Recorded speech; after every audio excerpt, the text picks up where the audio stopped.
Glória ao Senhor. Queria que nesse momento você abrisse a Escritura comigo.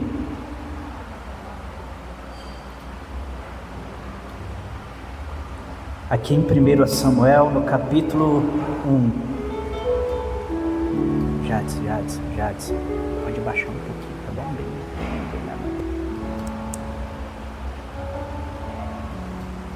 Obrigado. 1 Samuel, capítulo 1.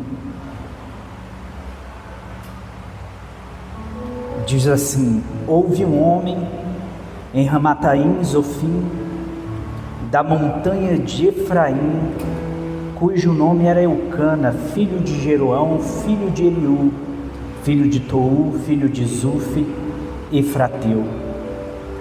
E este homem tinha duas mulheres, o nome de uma era Ana e o da outra Penina.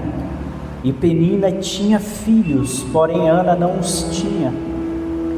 E subia, pois, este homem da sua cidade de ano em ano, a adorar e a sacrificar ao Senhor dos Exércitos em Siló. E estavam ali sacerdotes do Senhor, Hofni e Finéias, os dois filhos de Eli. E sucedeu que no dia em que Eucana sacrificava, dava ele porções a Penina sua mulher, e a todos os seus filhos e a todas as suas filhas. Porém a Ana dava uma parte excelente, porque amava a Ana, embora o Senhor lhe tivesse cerrado a madre. E sua rival excessivamente a provocava, para a irritar, porque o Senhor lhe tinha cerrado a madre. E assim fazia ele de ano em ano, sempre que Ana subia à casa do Senhor, a outra irritava, por isso chorava e não comia. Então Eucana, seu marido, lhe disse: Ana, por que choras? E por que não comes? E por que está mal teu coração? Não te sou eu melhor que 10 filhos? Eu gosto muito dessa pergunta. Não te sou eu melhor que 10 filhos? Então Ana se levantou depois que comeram e beberam em Siló. E Eli, sacerdote, estava sentado numa cadeira junto a um pilar do templo do Senhor. Ela, pois, com amargura de alma, orou ao Senhor e chorou abundantemente. E fez um voto dizendo: Senhor dos exércitos, se benignamente atentares para a aflição da tua serva, e de mim te lembrares, e da tua serva não te esqueceres, mas à tua serva deres um filho, ao Senhor darei todos os dias da sua vida, e sobre a sua cabeça não passará navalha. E sucedeu que, perseverando ela em orar perante o Senhor, Eli observou a sua boca, porquanto Ana no seu coração falava, mas só se moviam os seus lábios, e não se ouvia a sua voz, pelo que Eli a teve por embriagada. E disse-lhe Eli: até quando estarás tu embriagada? Aparta-te de teu vinho. Porém Ana respondeu: não, meu senhor, eu não sou uma mulher atribulada, eu sou uma mulher atribulada de espírito. Nem vinho e nem bebida forte tenho bebido, porém tenho derramado a minha alma perante o Senhor. Não tenhas, pois, a tua serva por filha de Belial, porque da multidão dos meus cuidados e do meu desgosto tenho falado até agora. Então respondeu Eli: vai-te em paz, e o Deus de Israel te conceda a petição que lhe fizeste. Então disse Ana: ache a tua serva graça aos teus olhos. Assim a mulher foi o seu caminho e comeu, e o seu semblante já não era triste. E levantaram-se de madrugada e adoraram perante o Senhor, e voltaram-se e chegaram à sua casa em Ramá. E Eucana conheceu a Ana, sua mulher, e o Senhor se lembrou dela. E sucedeu que, passado algum tempo, Ana concebeu, e deu à luz a um filho, e chamou o seu nome Samuel, porque dizia: o tenho pedido ao Senhor. E subiu aquele homem, Elcana, com toda a sua casa, a oferecer ao Senhor o sacrifício anual e a cumprir o seu voto. Porém Ana não subiu, mas disse ao seu marido: quando o menino for desmamado, então levarei para que apareça perante o Senhor e lá fique para sempre. E Elcana, seu marido, lhe disse: faze o que bem te parecer aos teus olhos, fica até o que os desmames. Então somente confirme o Senhor a sua palavra. Assim ficou a sua mulher, e deu leite a seu filho, até que o desmamou.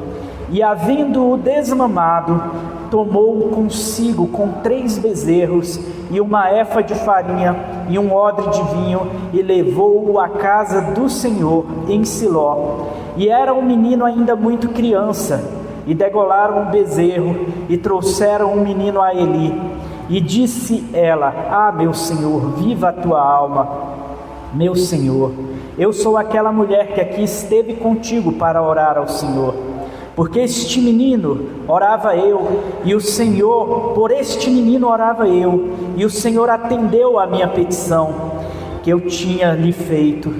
Por isso também ao Senhor eu o entreguei, por todos os dias que viver, pois ao Senhor foi pedido. E adorou ali ao Senhor.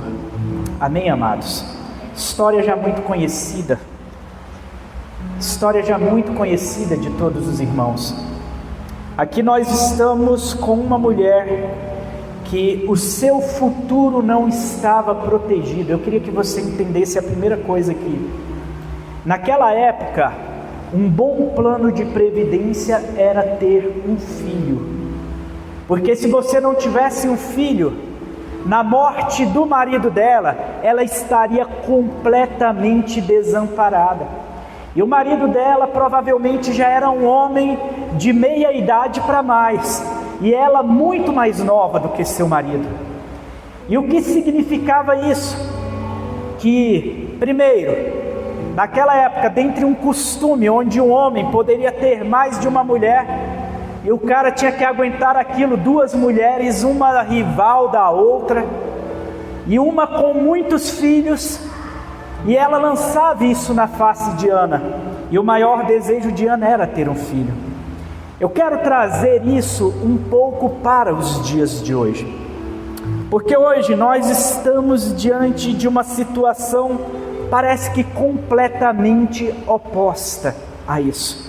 Nós estamos diante de um tempo onde há uma hipersexualização. Em tudo que a gente olha existe um apelo sexual. É complicado inclusive você hoje assistir a uma série com seus filhos, porque você fica constrangido por conta do apelo sexual o tempo todo. Nós somos o tempo todo bombardeados por isso. E dentro dessa hipersexualização nasce um fenômeno. Primeiro fenômeno que nasce daqui é que todas as pessoas querem experimentar o sexo, só que de uma forma irresponsável. E principalmente em dias como os nossos, onde a maioria das pessoas, querendo experimentar disso, não querem arcar com as consequências da experiência da sexualidade. E nós vemos isso se cumprindo de modo terrível nos nossos dias, onde a maioria da grande parte das mulheres, que muitas das vezes na sua irresponsabilidade engravidam-se também de homens irresponsáveis. E nessa gravidez de homens irresponsáveis, a consequência é que filhos serão muito mais criados por mães do que na presença do pai. Então o ministério feminino hoje, o ministério da mãe hoje, se torna muito mais evidente do que efetivamente o ministério paterno, porque a maioria dos homens que se vê hoje, eles simplesmente largam os seus filhos para que sejam criados unicamente pelas suas mães. Isso, amados, já serve de alerta, o primeiro alerta para as mulheres que ainda não têm filhos hoje, guardem-se, reservem-se, porque o peso, a consequência de se ter um filho, eu não vou dizer que é em si mesma uma consequência árdua, mas o peso de se ter um filho significa você estar ali abdicando da sua vida por um prazo enorme de tempo. E uma boa mãe, ela sim, ela vai abrir mão de muito pelos seus filhos, ela vai abrir mão, se possível, de tudo pelos seus filhos, porque o amor de mãe, quando ele de fato nasce no coração materno, faz com que a mulher, de modo instintivo, ela se lance na frente de qualquer perigo em defesa do seu próprio filho. E nós tivemos isso, uma experiência dessa, várias experiências dessa eu já vi na minha vida.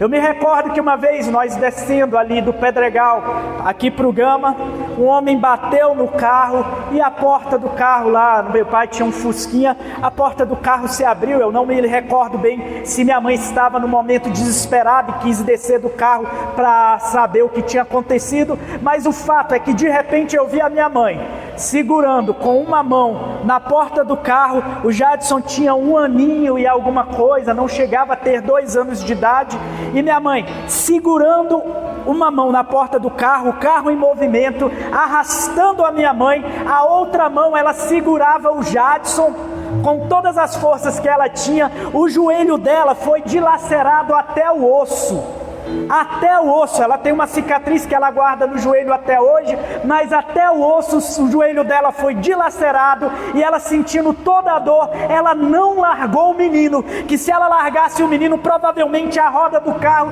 teria esmagado ele por completo. Olha isso, instintivamente, uma mãe é capaz de morrer, mas ela não larga o filho. Um homem não tem isso tão instintivamente.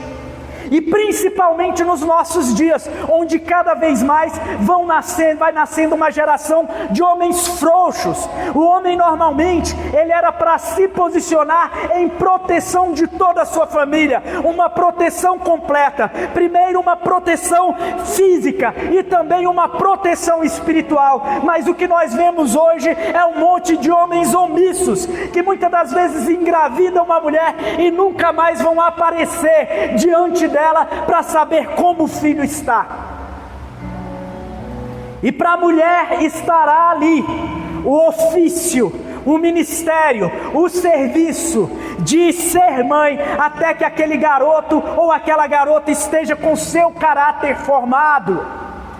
Mas nós temos um problema, porque uma mãe, quando ela entende o ofício de ser mãe, ela entende também que o seu ofício é estar diante de alguém que, uma vez formado, poderá ser um bom homem, uma boa mulher, ou um mau homem e uma má mulher.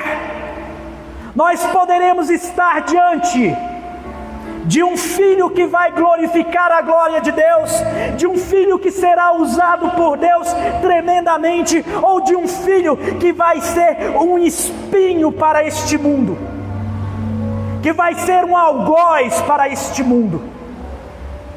Isso nós temos que pensar.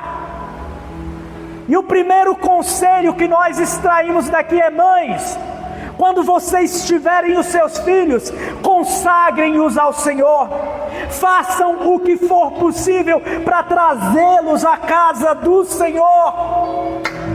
Faça o que estiver diante de vocês de esforço para trazê-los aqui. Vocês são capazes, a maioria de vocês, mamães, as verdadeiras mães, são capazes de pular na frente de uma bala para salvar a vida de vocês. Imagine a responsabilidade de a alma do seu filho adentrar a eternidade. Pense nisso, porque essa responsabilidade recai sobre uma mãe.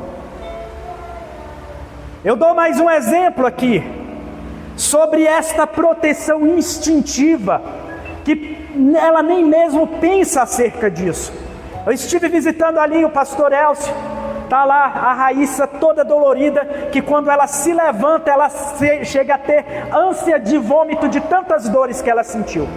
Na hora que o carro do pastor Elcio, que sofreu o acidente, na hora que o carro bateu e o carro simplesmente acabou, se você vira o carro, você entende a grandeza do livramento de Deus para com aquela família. Na hora que o carro bateu, ela instintivamente não se preocupou mais com ela, tentou foi abraçar o menino. No abraçar o menino, ela se machucou por completo, está toda machucada. Para se ter uma ideia, a porta do lado da pastora Luerlane está muito mais destruída do que a porta que estava do lado da Raíssa, mas ela está muito mais ferida do que a pastora Luerlane. Por que isso? Por causa deste caráter instintivo. E por que muitas mães hoje estão tão preocupadas e se preocupam de modo legítimo com a questão da saúde física dos seus filhos, mas não têm se dedicado à saúde espiritual desses garotos? Você já imaginou que o teu filho pode se tornar um grande missionário? O teu filho não é teu. O teu filho, ele não é para ser criado para você. Você já imaginou quantas pessoas, quantas vidas podem ser alcançadas por um homem bem criado, por uma mãe? Nós falávamos hoje sobre John Wesley, que foi um grande pregador avivalista, um grande pregador do Evangelho, que por meio da pregação dele, muitas almas se entregaram ao Senhor Jesus. A sua mãe criou um monte de filhos sozinha, porque não tinha, assim que o caçula nasceu, o pai já não estava junto com ela, e ela teve que criar todos aqueles filhos sozinha. E ela orava todos os dias por aqueles filhos, e ela se entregava todos os dias por aqueles filhos. Certa vez chegaram para ela e perguntaram: como que você conseguiu criar todos esses filhos e todos eles se tornaram homens de Deus? Ela virou e disse o seguinte: porque eu cheguei no coração dos meus filhos antes do mundo. Porque eu cheguei no coração dos meus filhos antes do mundo. Aquele que o Senhor colocou no teu ventre pode se tornar um grande homem, pode se tornar uma profetisa na casa do Senhor, pode se tornar uma missionária diante do Senhor, pode se tornar uma esposa de excelência, pode se tornar o teu filho, se tornará um grande marido, um grande homem de Deus, um profeta na casa do Senhor, um sacerdote na casa do Senhor, a partir da atenção que você dá para ele. Agora, em dias como os nossos, existem mais coisas que vão acontecer e mais desafios. O desafio de você, que muitas das vezes não pariu a criança, mas pelo fato de você ter a consciência de fé acerca da necessidade de essa criança estar no Senhor, você praticamente assumir a maternidade dessa criança.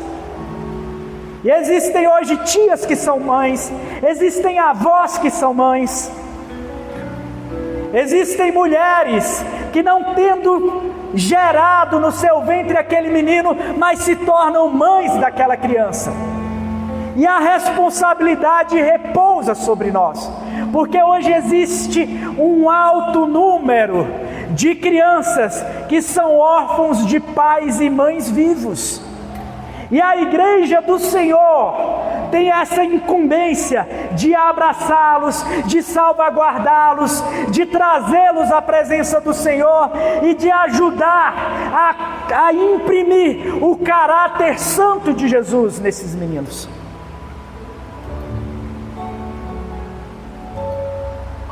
Para muitas mulheres hoje, como eu disse, elas preferem abortar, preferem matar a criança do próprio ventre a lidar com a responsabilidade. Eu quero hoje dizer o seguinte: se essa pregação porventura chegar ao coração de uma mãe solteira, eu quero te dizer o seguinte: Se porventura você está grávida, guarde isso como um presente do Senhor. Eu sei que talvez isso não tenha acontecido do jeito que você queria. Eu sei que talvez o pai dessa criança, ele te usou, te enganou, te manipulou ou fez qualquer outra coisa, mas guarde isso. Porque quem sabe esta criança que está no teu ventre vai se tornar um pregador, e multidões que poderiam ir para o inferno vão ser usadas a partir desta criança que você permitiu viver. Isso é que é o maravilhoso de ser mãe.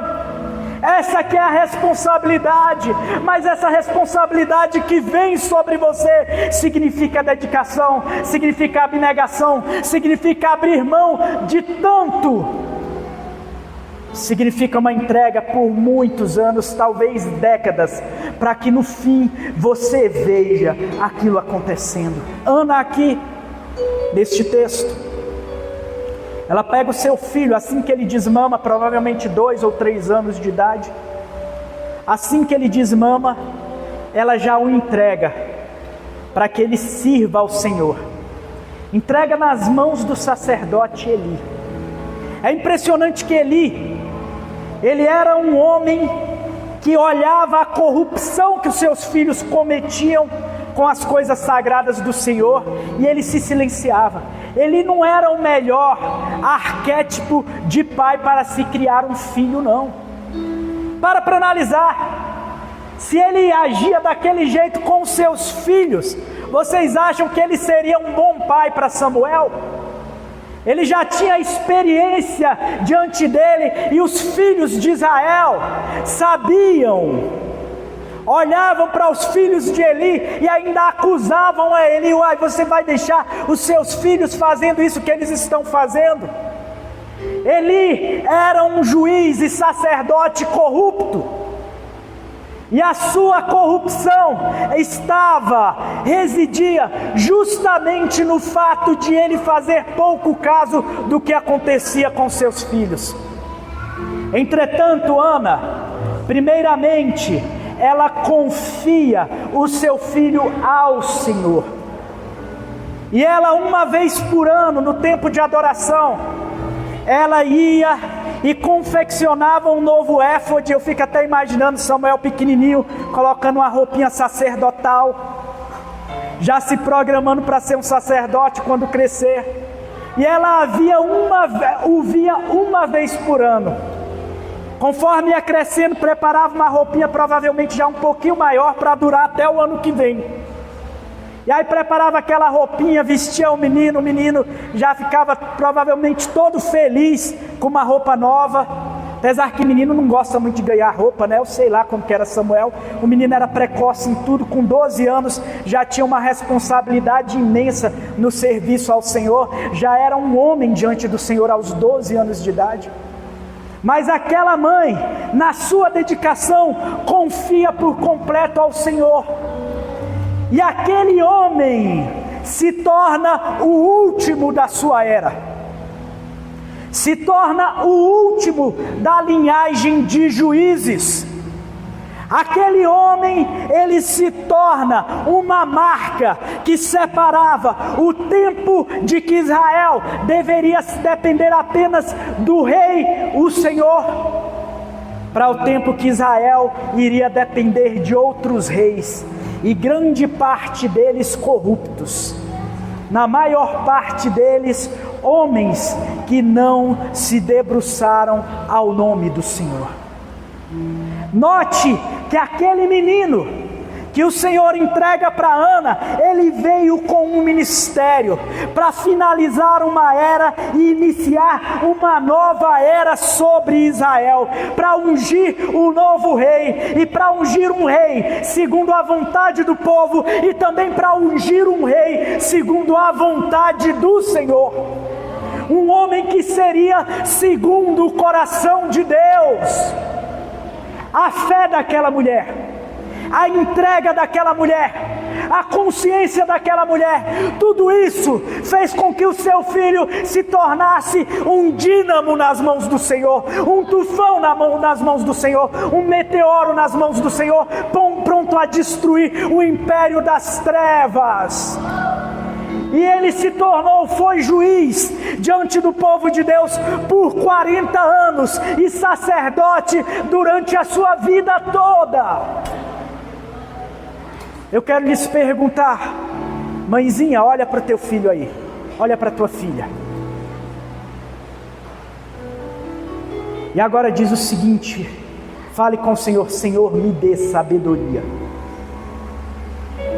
para transformar, para que esse menino se torne um homem de Deus, através do meu conselho, através do meu amor, através da disciplina, através do meu cuidado. Mamães, façam isso. Consagrem os seus filhos ao Senhor. Consagrem os seus filhos ao Senhor Jesus. Agora tem uma coisa: se lá no futuro o menino for sofrer pelo amor do Evangelho, você vai ter que suportar, porque você não criou um covarde, você criou um homem. Você não criou uma covarde, você criou uma mulher de Deus. Se no futuro o peso disso vai ser ele virar e falar: mãe, eu decidi que o meu local vai ser arriscar a minha vida em algum local extremamente insalubre por amor de outras vidas, guarde isso no teu coração. Você vai ter que ter fé suficiente para suportar isso. Imprima no teu filho e na tua filha o caráter de Jesus, através do seu exemplo, através do trazer ele até a casa do Senhor, de trazê-lo todos os dias à congregação dos santos. Faça isso e o resto entregue a Deus, porque você não está criando um menino para ser eternamente menino, mas para se tornar um homem, um varão valoroso nas mãos do Senhor. E cobre isso dele. Quando ele vir com o meninice e fala: você é homem, eu criei foi um homem, eu não criei um moleque. Cobre isso dele como mãe que você é, com a autoridade que você tem.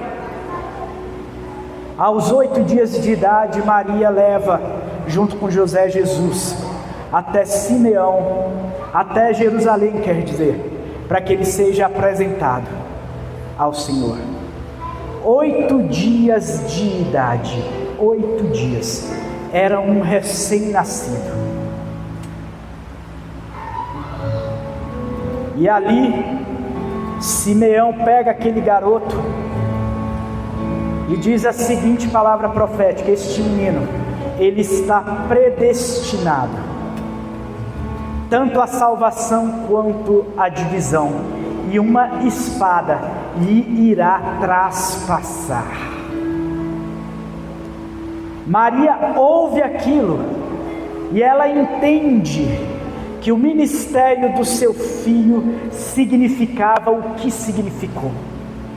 Um jovem de aproximadamente 30 anos de idade, que seria traspassado numa cruz, que a sua alma seria traspassada pelo próprio Deus, para a salvação da humanidade. Maria sabia o significado disso, mas ela guarda isso em silêncio, e ela guarda isso com coragem. Ela sabia que o filho dela era também o Filho de Deus.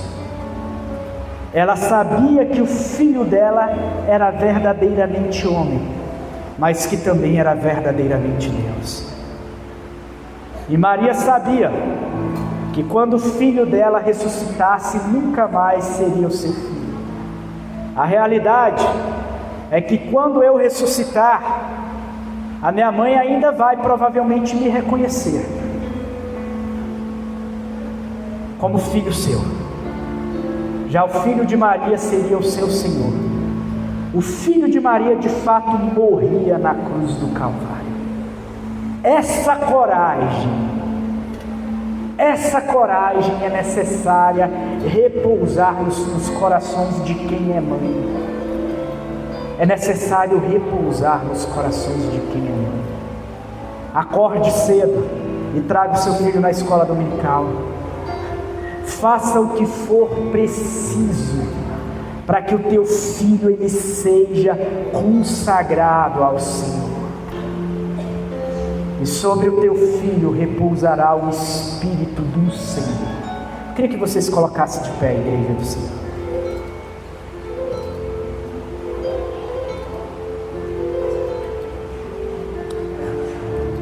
Nós temos, dentro desta característica instintiva das mães, deste amor, afeição, muitas mulheres acabam aprisionando os seus filhos. Eu já vi filhos que, quando eles começavam a se relacionar, iam sair de dentro da sua casa, a mãe colocava um monte de coisas e começava a chorar. Ai, meu filhinho, e esse filho, ele teve uma vida triste porque a mãe nunca o libertou dele. O amor, afeição, o amor de afeto é um amor maravilhoso. Só que esse amor pode ser muitas das vezes destrutivo. Conta-se, isso é uma história verdadeira, que uma determinada família em Londres, ela tinha lá uma senhora que era a mãe e a esposa dessa família, e que 6 meses após a morte dessa família, parecia que todos os filhos estavam mais leves, mais alegres. Parecia que o marido se ficava cada dia mais leve, mais alegre. Isso porque na afeição daquela mulher, a mulher, ela passou a converter o amor dela em aprisionamento. O amor de afeto feminino começa a nascer em face da necessidade que o filho tem da mãe. Porque o teu filho, ele começa necessitando do teu peito, do calor do teu corpo, do teu cuidado e de tudo isso. Mas isso é só por um tempo. Chega um momento que você tem que colocar esse menino para voar. Você tem que soltar esse menino do ninho e você tem que deixar esse menino seguir os passos dele. Porque se você o aprisiona, o amor que nasce de uma necessidade, ele pode se tornar um amor vil, um amor, afeição, que muitas das vezes ele reside naquilo que era necessário no começo, pode se tornar um amor que necessita ser necessário. E quando o amor ele necessita ser necessário, ele se torna um amor que corrompe o teu filho, que aprisiona o teu filho e que não permite que o teu filho exerça o ministério diante do Senhor. E se for para o teu filho morrer, ele não é teu, é do Senhor. Se for para o teu filho ir, ele não é teu, ele é do Senhor. Entenda isso, mãe. Uma mãe corajosa, uma mãe que serve ao Senhor, tem que ter essa consciência permeando o teu coração, e tem que ter essa consciência de abandono, de deixar o filho ir.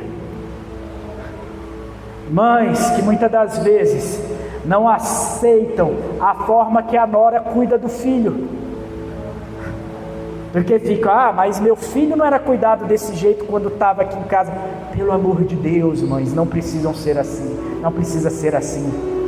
Deixa o menino viver, deixa o homem se manifestar, para a honra e glória do Senhor. Feche os seus olhos. Senhor Deus, que o Senhor abençoe as mamães que estão aqui, que o Senhor lhes dê sabedoria, que o Senhor lhes encha, Senhor, de conhecimento, de entendimento e de coragem, Pai, para que elas possam exercer o ministério de ser mães, e para que elas possam de fato,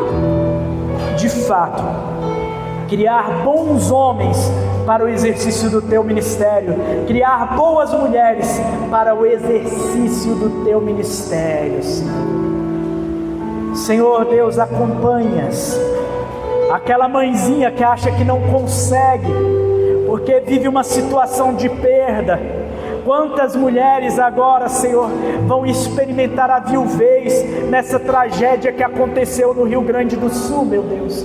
Mas eu sei que o Senhor é o Deus que cuida, é o Deus que capacita, e é o Deus que vai lhes dar, Senhor, capacidade, Senhor, que vai lhes dar, Senhor, tudo o que elas necessitam para criar os seus filhos e para que os seus filhos se tornem grandes homens de Deus, Pai. Em nome de Jesus, Pai, dê a coragem necessária, Senhor. A coragem, Senhor, para deixar esses meninos irem e se tornarem homens, conforme é do Teu agrado, Senhor. A coragem necessária, Senhor, para que possam abdicar, inclusive, da presença física, Senhor, se isso for necessário, Pai. E para que, Senhor, uma nova geração, Senhor, de Samuéis possam nascer diante de Ti, Senhor. Meninos que estão dispostos a amadurecer muito antes do tempo e a se tornar homens diante de Ti, Senhor. É isso que eu te peço, Pai. Guarda as mãezinhas.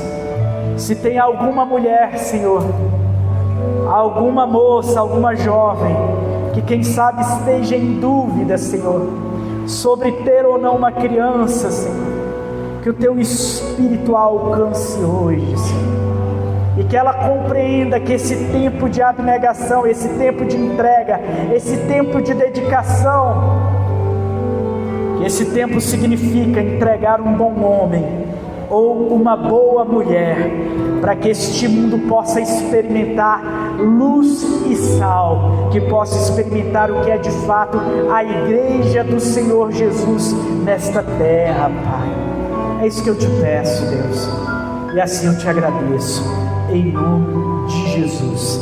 Amém, amém. Assim, glória a Deus.